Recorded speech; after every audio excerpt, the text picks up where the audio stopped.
Hello दोस्तों।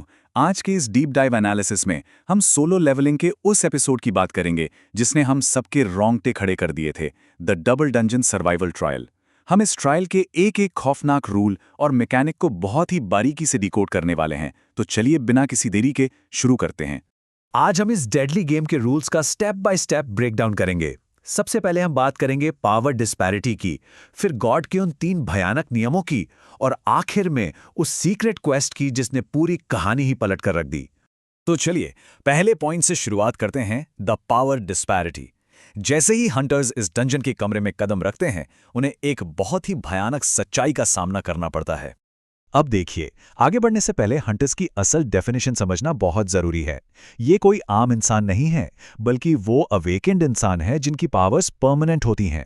मतलब जो पावर या एबिलिटी एक बार मिल गई, उसे आप कभी भी बढ़ा या बदल नहीं सकते। सिर्फ यही लोग मैजिक बीस्ट्स का सामना कर सकते हैं। अब सोचिए, ई रैंक हंटर जिन्वू हमेशा पट्टियों में क्यों लिपटा रहता है? क्योंकि उसकी पावर्स हमेशा के लिए लॉक्ड हैं और वो पैदाइशी तौर पर एक बहुत बड़े डिसएडवांटेज के साथ जी रहा है।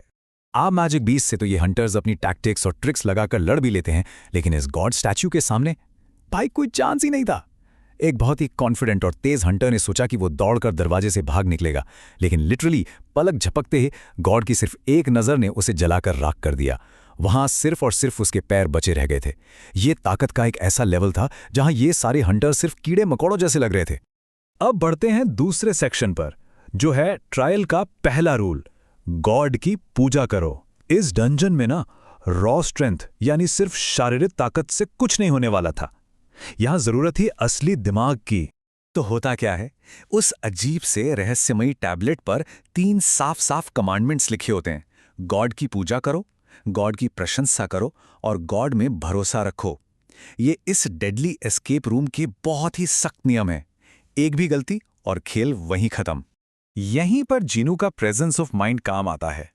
भले ही वो टीम में सबसे कमजोर था, लेकिन उसकी सिचुएशनल अवेयरनेस सच में कमाल की है। वो तुरंत नोटिस करता है कि उन्हें एक लेवल से नीचे झुकना ही होगा। उसके चिल्लाने पर जब सब घुटने टेकते हैं ना, तो वो एब्सोल्यूट सबमिशन मान लिया जाता है। गॉड स्टैच्यू का वो खौफनाक चेहरा बदल जाता है और फाइनली वो जानलेवा हमले रुक जाते हैं।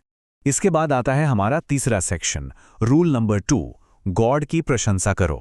अब यहां टेंशन लिटरली अपनी पीक पर पहुंच जाती है, क्योंकि वो विशाल गॉड स्टैचू अपनी सीट से खड़ा होकर भारी कदमों से इनकी तरफ बढ़ने लगता है। एक हंटर ने सोचा कि शायद कोई ट्रेडिशनल प्रार्थना यहां काम कर जाएगी। वो आगे आया और उसने लोक कथाओं वाली प्रार्थना शुरू कर दी, लेकिन नतीजा कुछ नहीं। गॉड स्टैचू ने पल भर में उसे अपने भारी पैरों तले कुचल दिया। इसके बाद तो बस अफरा तफरी मच गई। लोग पागलों की तरह भागने लगे और अपने परिवार को याद करने वाला एक बेचारा हंटर पार्क, उसे एक तलवार वाले स्टैचू ने बहुत ही बेरहमी से बीच से काट डाला। ऐसे में जिन्वू ने जो स्टैचू थ्रेट एनालिसिस किया, वो सच में जीनियस था। उसने एक बहुत बड़ा पैटर्न पकड़ा। उसने देखा कि जिन स्टैचू के हाथ में हथियार हैं, वो पास जाने पर ही हमला करते हैं, लेकिन जिन स्टैचू के हाथ में म्यूजिकल इंस्ट्रूमेंट्स हैं, वही इस प्रशंसा वाले रूल का असली और सीक्रेट सॉल्यूशन है। जिन्वू ने तुरंत जूही को एक ड्रम वाले स्टैचू के पास छोड़ा और अपनी खुद की जान दांव पर लगाकर एक सिंगिंग स्टैचू की तरफ भागा, और तब जाकर वो गॉड शांत हुआ और वापस अपनी जगह पर बैठ गया। अब हम आते हैं चौथे सेक्शन पर, रूल नंबर 3, गॉड में भरोसा रखो। सेंटर ऑल्टर का ये टेस्ट इन बचे हुए हंटर्स के लिए सबसे ज्यादा साइकोलॉजिकली टॉर्चर करने वाला साबित होने वाला था। इस ऑल्टर के रूल को समझने से पहले मिस्टर सॉन्ग ने जो 7 दिन वाली टाइमलाइन बताई थी ना, उसे याद करना बहुत जरूरी है।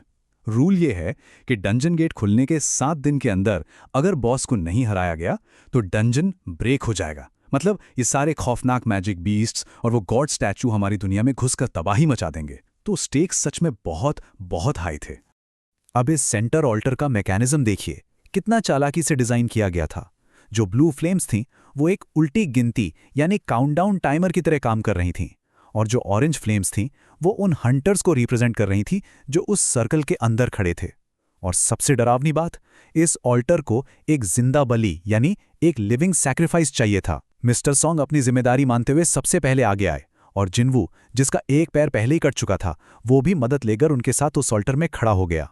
और फिर शुरू होता है literally red light green light game का सबसे डेडली वर्जन।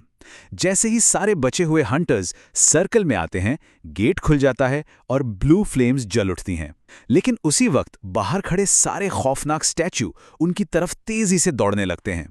ये स्टैचू तभी रुकते हैं जब कोई हंटर उनकी आंखों में सीधे देखता है। सोचिए उस घुटन भरे प्रेशर को। पलक झपकाएं या नजरें हटाएं तो वो राक्षस आपको चीर देंगे।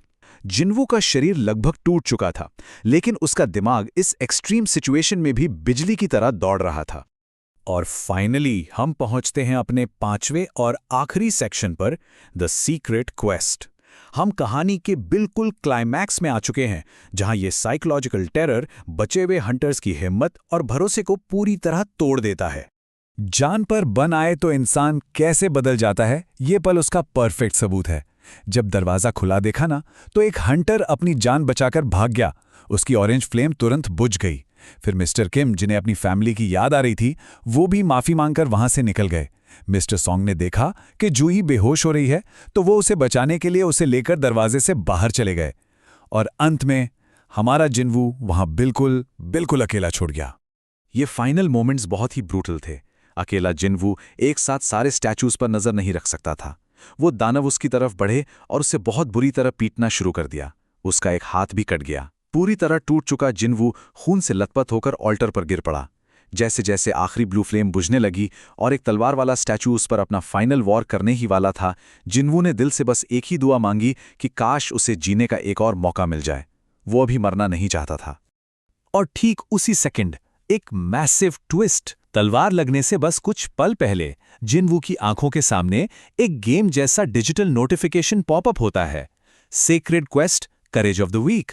आपने प्लेयर बनने की रिक्वायरमेंट्स पूरी कर ली हैं। क्या आप एक्सेप्ट करेंगे? उस स्क्रीन पर यह भी लिखा था कि अगर वो एक्सेप्ट नहीं करता है तो 0.02 सेकंड्स में उसका दिल धड़कना बंद हो जाएगा।